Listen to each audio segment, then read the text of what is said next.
Jadi saat ini kita sedang berada di Bukit Kayu Putih. Lah, kita tidak sengaja menemukan belewa atau walau. Nah, ini pada masa kuno itu menjadi obrolan dari para Brahmana itu. Apa yang berbiji kecil tapi pohonnya besar, beringin. Apa yang pohon kecil berbuah besar, labu. Tapi labu ini labu kecil ya. Jadi kita taruh di sini saja. Nah, di hutan kayu putih ini penuh dengan kayu putih ini. Kayu putih. Tapi memang aurana seger. Seger, aroma kayu putihnya itu seger banget. Jadi di sini memang banyak kayu putih. Kayu putih sendiri itu seperti ini pohonnya itu. Jadi kulitnya itu tebal. Nah, kulitnya itu tebal. Nah, ini ada semacam kulit yang tebal yang gembuk ini loh. Kita buat mainan gitu loh. Nah, ini kayunya, ini pohon kayu putih. Entah kenapa ini ditebang ini. Banyak angin juga daerah sini ya. Nah, daerah sini banyak angin. Dari sini mungkin biar ditemu petani di sini. Mungkin petani yang menanam. Coba kita telisik jejak-jejak keangkeran, terutama jejak-jejak peradaban kuno dari segi artefaktual, struktural maupun pusaka-pusaka. Selain itu kita akan mencoba berbagai macam legenda yang berkembang di tengah-tengah masyarakat, kemudian mistis, mitos, pamali maupun folklore ya. Ya itu. Nah, di sini memang rumput-rumputnya itu banyak merentul-merentul. Nah, ini entar rumput apa ya? Cuman baunya ini juga menyengat baunya itu. Baunya menyengat di mana gitu loh baunya itu. Nah, jadi banyak sekali. Nah, di sini juga kita menemukan bunga empi-empian. Nah, ini bunga empi-empian ini. Kelihatan kan bunganya empi-empian? Nah, ini. Nah, ini banyak bunga empi-empian di sini juga. Nah, bunga empi-empian ini sebagian orang mengatakan bunga telang yang kemudian bisa diseduh dengan air hangat atau digodok atau direbus gitu ya. Dan diminum yang katanya bisa membuat awet muda. Nah, ini bisa membuat awet muda dan halus kulitnya ya. Itu kalau minum rajin minum bunga telang. Di sini juga daun singkong karet ini juga bisa bisa dimasak ya. Tapi kalau mentah gini rasanya kayak apa ya? Anyep, tawar, agak hambar saja. Tapi memang di sini juga banyak ilalang. Ilalang ini pada masa kuno dalam sebuah prasasti itu ya.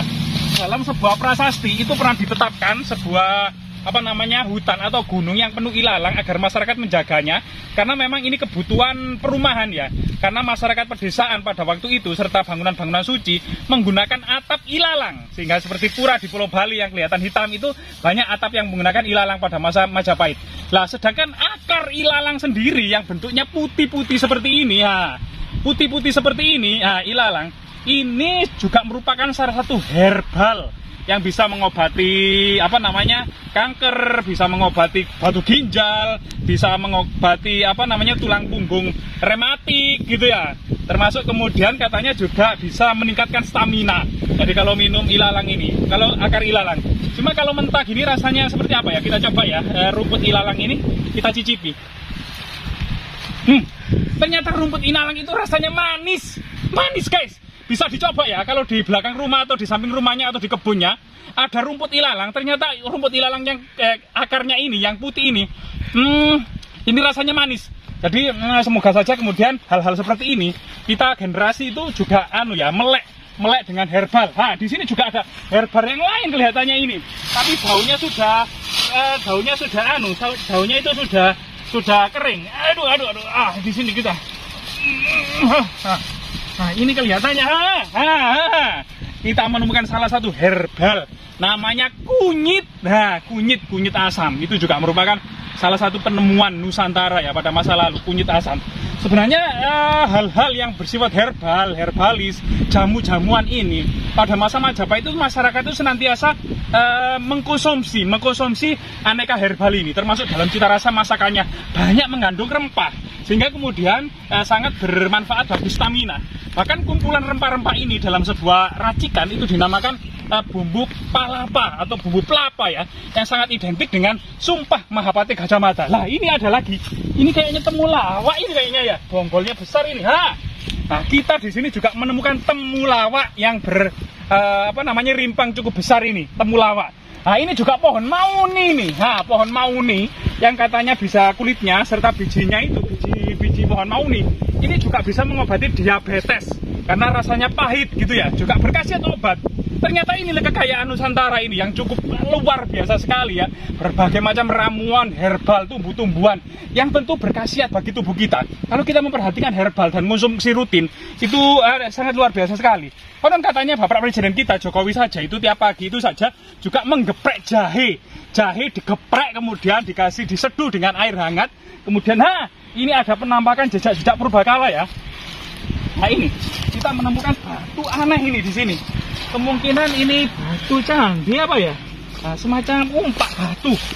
Jadi kemungkinan ini sebagian terpendam dalam tanah, tapi kita jejak pahatan seperti umpak batu. Kemungkinan di sini umpak batu memang ya. Selain kemudian situs-situs yang lainnya.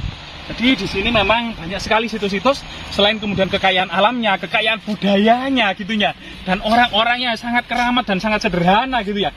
Ternyata banyak sekali di sini tanaman temulawak. Jadi temulawak kita kembalikan ya, mungkin itu milik petani. Sekarang ini kita akan menelusuri ya jejak sebuah batu yang sangat angker, yang konon katanya itu, dan itu dimagiskan, disakralkan oleh masyarakat, sering disekar pakai bunga, ditutup kain putih. Bahkan konon katanya itu ada masyarakat yang pernah berdoa di situ, kemudian hajatnya itu terkabul, sampai kemudian memberikan persembahan kambing. Jadi kambingnya itu diculkan itu diapakan ya kambing diculkan itu? Kambingnya itu kemudian ditaruh di situ sehingga menjadi rebutan masyarakat. Nah biasanya jadi kambingnya itu ditaruh di situ sebagai rasa syukur ya, karena memang pernah kemudian berdoa di situ, hajatnya kemudian terkabul, dan kemudian karena saking senangnya gitu ya, kemudian orang tersebut itu menaruh kambing, sehingga kemudian kambing tersebut dibuat rebutan oleh masyarakat yang sangat senang sekali. Dan ini salah satu cerita atau folklore yang berada di masyarakat ya. Ini juga fakta ya, fakta yang ada di masyarakat tentang situs Watu Blorok. Nah, coba kita nanti menuju ke sana. Jadi lokasi yang batu yang sangat keramat dan wingit ini serta masih dikeramatkan oleh warga. Ini di Jalan Raya Kupang ya, menuju ke arah Dawar Blandong, dari Jetis ke Dawar Blandong, perbatasan antara Jetis dan Dawar Blandong. Nah, itu ada pohon randu, terutama randu alas ini ya, yang meranggas ini. Entah itu mati, entah itu apa ya. Kita juga harus hati-hati, itu kelihatannya itu meranggas karena musim kemarau. Dan akar-akarnya itu seperti katedral ya, seperti katedral yang ada di Eropa, langsung itu katedral bergaya gotik ya. Ini apakah kita bisa mengetahui secara faktual ya tentang kegaiban di sini? Mungkin ada pusaka yang menancap di akar pohon ini. Luar biasa ini, semoga tetap lestari ini rambutan ini. Akar-akarnya itu kayak katedral. Ya ini jalan raya ya, perbatasan antara Jetis dengan Dawar Blandong atau jalan raya Kupang. Ini ternyata memang sangat ramai ya, sangat ramai. Bahkan tepat di situs Watu Blorok ini banyak kendaraan yang sudah mengerti ya tepo seliro atau hati-hati gitu, selalu menyembunyikan klakson. Nah, selalu menyembunyikan klakson ketika di situs-situ karena situsnya cukup wingit gitu ya. Dan kita coba cari tahu sebenarnya keadaannya itu seperti apa, kondisi real di tengah lapangan. Batunya itu seperti apa, sebesar apa, atau mungkin ada prasastinya, atau kemudian ada watu dakon atau watu lumpang, ataukah ada fosil yang lainnya. Karena di sini itu pegunungan yang kendeng ya, pegunungan kendeng utara yang identik dengan kemudian pengangkatan dasar laut pada masa purba.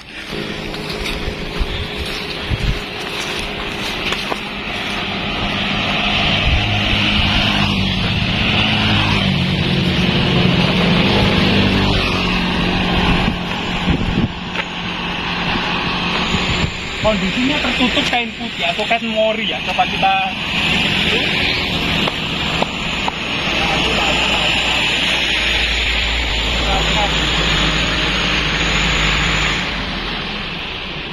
nah, di sini banyak makhluk undur-undur, cukup banyak sekali undur-undurnya di sini. Nah ini undur-undurnya banyak, 1, 2, 3, 4, 5, 6, 7, 8, 9, 10, 11. Banyak sekali undur-undur ya di luarnya ini. Nah kita jadi penasaran, kenapa situs ini ditutup kain putih? Nah pintunya sebelah mana? Coba kita lihat. Ternyata pintunya sebelah barat.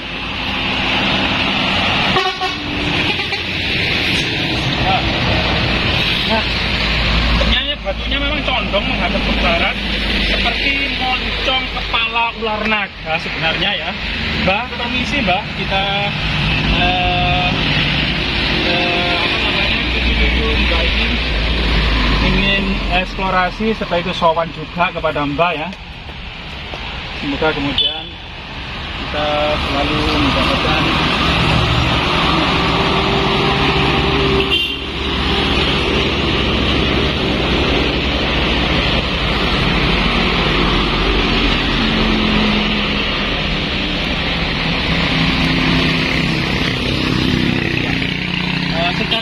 sekilas memang batu ini tidak berbeda dengan batu biasanya, cuman bersisik ya, batunya ini cuman bersisik. Jadi Mbak, nuwun sewu Mbak, amit Mbak ya, amit Mbak, nuwun sewu Mbak. Nah ini, jadi batunya kondisinya bersisik seperti ini ya, bersisik kotak-kotak seperti ini. Nah, juga ada lubang-lubang. Nah di sini masyarakat kemudian memberikan sesaji berupa bunga-bunga wangi seperti mawar, cempaka, kenanga, kemudian gading, kantil, gitu ya, serta jejak-jejak persajian gitu ya. Nah di sini kita juga penasaran bentuk dan ukurannya serta mungkin ada motif-motif yang lain karena memang dibungkus lah. Disinilah keanehan yang lain. Nah disinilah keanehan yang lain. Jadi tepat di atas ini kita akan melihat bahwasanya batu ini memiliki sisik seperti sisik ular naga. Jadi inilah sisik ular naganya. Jadi di sini. Nah ini tepat pas di atas semacam kepala ular, kepala batu ini adalah memiliki sisik seperti sisik ular naga. Mbah, permisi ya Mbah, nuwun sewu Mbah, permisi Mbah, amit Mbah, amit Mbah, amit Mbah, amit Mbah, amit Mbah, amit Mbah. Nah, selain kemudian banyak hajatan-hajatan di sini ya, selain kemudian mempersembahkan bunga wewangian serta yang lainnya, masyarakat ternyata ini memberikan semacam bumbu-bumbuan, semacam cabai. Nah, ini bumbu-bumbuan yang dipersembahkan. Ini namanya istilahnya pada orang-orang Jawa menilainya ini adalah macan kerah. Ini macan kerah. Yaitu macan kerah ini semoga kemudian ada aura positif ya, semoga aura positif ya. Memang ini seperti ular naga. Nah ini macan kerah ini memang banyak hal permasalahan yang dihadapi masyarakat. Kemudian mempersembahkan semacam bumbu-bumbuan. Ini namanya persajian macan kerah. Selain kemudian bumbu pewangian ya untuk kebaikan. Nah ini termasuk ini jambe ini, gambir, jambe.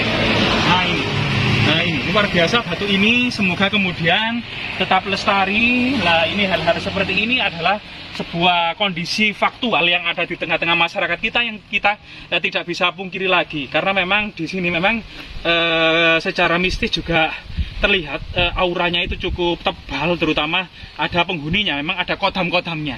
Karena kita memang meyakini selain kehidupan dunia ini, ada di balik kehidupan dunia, yaitu alam gaib ya, itu senantiasa berdampingan dengan kita. Nah, seperti ini yang masih dimitoskan atau dimistiskan kepada masyarakat itu ya. Kita juga kemudian sebagaimana uri-uri budaya. Nah ini, kemudian karena memang ditutup kain putih, kita juga agak sungkan kalau memang harus menelanjangi batu ini karena ditutup kain mori. Kemungkinan juga ada batu dakon atau semacam goresan batu gurit ya, gores-gores yang lain. Tapi memang secara sepintas dari lapisan kulit batu ini memang menyerupai sisi ular naga. Semoga kemudian tetap lestari dan kita selalu kemudian edukasi dan uri-uri budaya. Jas merah, jangan sekali-kali melupakan sejarah.